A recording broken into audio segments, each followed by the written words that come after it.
సభా అధ్యక్షులు శ్రీ చల్లపల్లి శ్రీనివాసరావు గారికి, అలాగే వేదిక మీద ఉన్నటువంటి రాష్ట్ర మంత్రివర్యులు గౌరవనీయులు నాదెండ్ల మనోహర్ గారికి, అలాగే ఎమ్మెల్సీ హరిప్రసాద్ గారికి, రైల్వే గూడూరు ఎమ్మెల్యే అరవ శ్రీధర్ గారికి, వేదిక మీద ఉన్నటువంటి నా తోటి జిల్లా అధ్యక్షులకి, జనసేన పార్టీ నాయకులకి, ఇక్కడికి విచ్చేసినటువంటి జనసేన పార్టీ క్రియాశీల సభ్యత్వ కార్యక్రమం పవన్ కళ్యాణ్ గారు ఏ రోజైతే ఒక మంచి నిర్ణయంతో, మంచి ఉద్దేశంతో మన కుటుంబాలన్నీ బాగుండాలని ఆయన తీసుకున్నటువంటి నిర్ణయాన్ని తోడ్పాటుగా, అంటే ఆయనకి వెన్నంటూ ఉండి ముందు నుంచి కూడా మనోహర్ గారు అలాగే హరిప్రసాద్ గారు మనందరినీ కూడా గైడెన్స్ చేస్తూ ప్రతి ఒక్క విషయంలో కూడా మెంబర్షిప్ ఇంకా జరగాలని చెప్పి మా అందరినీ కాన్ఫరెన్స్ కాల్లో మాట్లాడి మమ్మల్ని ముందుకు నెట్టి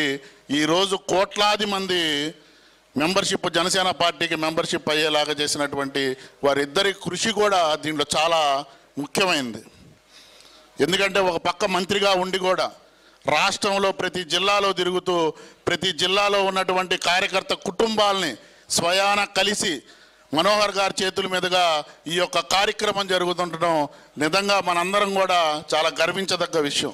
ఎందుకంటే జనసేన పార్టీ అనేది చాలా క్రమశిక్షణ గల పార్టీ. ఈ పార్టీకి కొన్ని సిద్ధాంతాలు ఉన్నాయి. గత ప్రభుత్వంలో ఉన్నటువంటి ముఖ్యమంత్రి ఒక మాట అన్నాడు. నేను యాక్చువల్గా ఇక్కడ మాట్లాడే పరిస్థితి కాదు, కానీ అది గుర్తు చేస్తున్నాను. నా వెంట్రుక కూడా పీకలేరన్నారు. ఈరోజు వెంట్రుక కాదు కదా, తన పార్టీలో ఉన్నటువంటి నాయకులందరూ కూడా ఈరోజు జనసేన పార్టీ గేటు దగ్గర ఎదురు చూస్తున్నారు, పార్టీలో చేర్చుకోండి అని. అది జనసేన పార్టీ. ఎందుకంటే మనల్ని ఎన్నో అవహేళన చేశారు, ఎన్నో అవమానాలు చేశారు, అవమానాలు పడ్డాం. ఈరోజు కూడా పవన్ కళ్యాణ్ గారి నాయకత్వంలో ఈ రాష్ట్ర అభివృద్ధి కోసం మనందరం ఆయన నాయకత్వంలో నడుస్తున్నందుకు మనం గర్వపడాలి. ఆ రోజు ఒక్క ఎమ్మెల్యేనే వచ్చాడన్నారు. ఆ ఎమ్మెల్యే కూడా మన దగ్గర లేడు, కానీ ఒక్క వ్యక్తి పవన్ కళ్యాణ్ గారు మాత్రమే మన అందరినీ సపోర్ట్తో ఈరోజు పార్టీని ఇంత దూరం తీసుకొచ్చాడు. కానీ 151 సీట్లు ఇచ్చినటువంటి ఆ రోజు జగన్మోహన్ రెడ్డి ఈరోజు రాష్ట్రంలోనే లేడు, అలాగే అసెంబ్లీకి కూడా రావడానికి కూడా భయపడుతున్నటువంటి వ్యక్తి.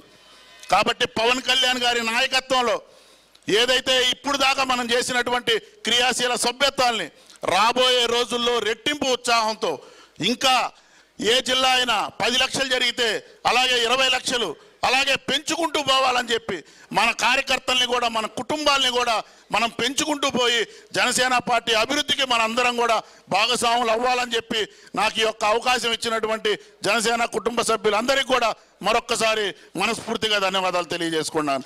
జై హింద్, జై జనసేన.